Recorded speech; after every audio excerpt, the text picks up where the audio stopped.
வணக்கம். PM கிசான் திட்டத்தின் கீழே எல்லா விவசாயிகளும் எதிர்பார்த்துட்டு இருந்த அந்த 2000 ரூபாய் பத்தி ஒரு ரொம்ப முக்கியமான அப்டேட் வந்திருக்கு. வாங்க அதோட முழு விவரத்தையும் இப்ப நாம தெளிவா பார்க்கலாம். ஆமாங்க. நீங்க ரொம்ப ஆவலா காத்துட்டு இருந்த அந்த 2000 ரூபாய் உங்க பேங்க் அக்கவுண்ட்டுக்கு வரப்போகுது. இது ஒரு நல்ல செய்திதான். ஆனா ஒரு நிமிஷம். இந்த பணம் உங்க கைக்கு வந்து சேரணும்னா ஒரு முக்கியமான கண்டிஷனை நீங்க பூர்த்தி செஞ்சிருக்கணும். சோ இப்போ உங்க மனசுல இருக்கிற முக்கியமான கேள்வி இதுவா தான் இருக்கும். இந்த 2000 ரூபாய் என் அக்கவுண்ட்டுக்கு நிச்சயமா வருமா வராதா? அதுக்கான பதில தான் நம்ம இப்ப பார்க்க போறோம். சரி வாங்க, முதல் முக்கியமான விஷயத்துக்கு வருவோம். நீங்க ரொம்ப நாளா காத்துட்டு இருந்த அந்த ஒரு கேள்விக்கு இப்போ விடை கிடைச்சிருச்சு. மத்திய அரசு பணம் போடுற தேதிய அதிகாரப்பூர்வமா அறிவிச்சிட்டாங்க. இந்த தேதிய நல்லா நோட் பண்ணிக்கோங்க.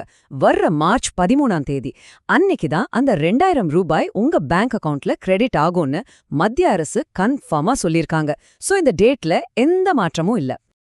ஆனா ஒரு நிமிஷம் இல்லைங்க. அந்த பணம் உங்க அக்கவுண்ட்டுக்கு வந்து சேரணும்னா நீங்க ஒரு ரொம்ப ரொம்ப முக்கியமான விஷயத்த செஞ்சிருக்கணும். அது என்னன்னு இப்ப பார்க்கலாம். இங்க பாக்குறீங்களே EKYC. இது கேட்ட உடனே என்னடா இதுன்னு யோசிக்காதீங்க. ரொம்ப சிம்பிள். இது நீங்க தான் உண்மையான பயனாளின்னு உறுதிப்படுத்துற ஒரு ப்ராசஸ். அதாவது உங்க ஆதார் நம்பரை உங்க PM கிசான் அக்கவுண்டோட இணைக்கிறது. இத செஞ்சு ஆகணும்னு கவர்மெண்ட் சொல்லிட்டாங்க. இங்க பாருங்க, விஷயம் ரொம்ப சிம்பிள்.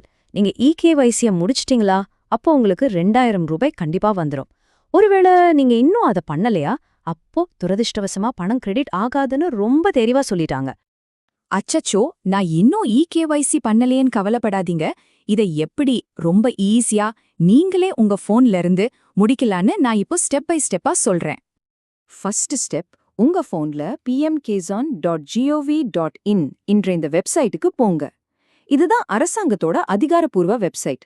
தெரியாம வேற எந்த வெப்சைட்டுக்கு போயிடாதீங்க, ஜாகிரதை. அந்த வெப்சைட் போனதும் முதல்ல உங்க ஆதார் நம்பரை டைப் பண்ணுங்க. அதுக்கப்புறம் ஸ்கிரீன்ல ஒரு கோட் தெரியும், அதான் கேப்சா. அது அப்படியே டைப் பண்ணுங்க. அடுத்ததா உங்க மொபைல் நம்பரை கேட்டா அதையும் என்டர் பண்ணுங்க. உடனே உங்க போனுக்கு ஒரு OTP வரும். அந்த நம்பரை கரெக்டா போட்டீங்கன்னா போதும். அவ்வளோதான், உங்க EKYC வேலை சக்சஸ்ஃபுல்லா முடிஞ்சிடுச்சு.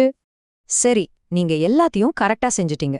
ஆனா சொன்ன மாதிரி மார்ச் 13ஆம் தேதி பணம் வரலைன்னா என்ன பண்றது?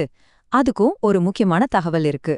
சொன்ன தேதியில, அதாவது மார்ச் 13ஆம் தேதி உங்களுக்கு பணம் வரலையா? உடனே டென்ஷன் ஆகாதீங்க. சில சமயம் இப்படி லேட் ஆகலாம். அதுக்கு என்ன காரணம்னு இப்ப பார்க்கலாம். பாருங்க, மார்ச் 13ஆம் தேதி கவர்மெண்ட் பணத்தை அனுப்பிட்டாலும் சில பேங்குகளோட ப்ராசஸ்னால உங்க அக்கவுண்ட்டுக்கு பணம் வந்து சேர 1-2 நாள் அதிகமாகலாம். அதனால பதட்டப்படாம 1-2 நாள் வெயிட் பண்ணி பாருங்க, கண்டிப்பா பணம் வந்துடும்.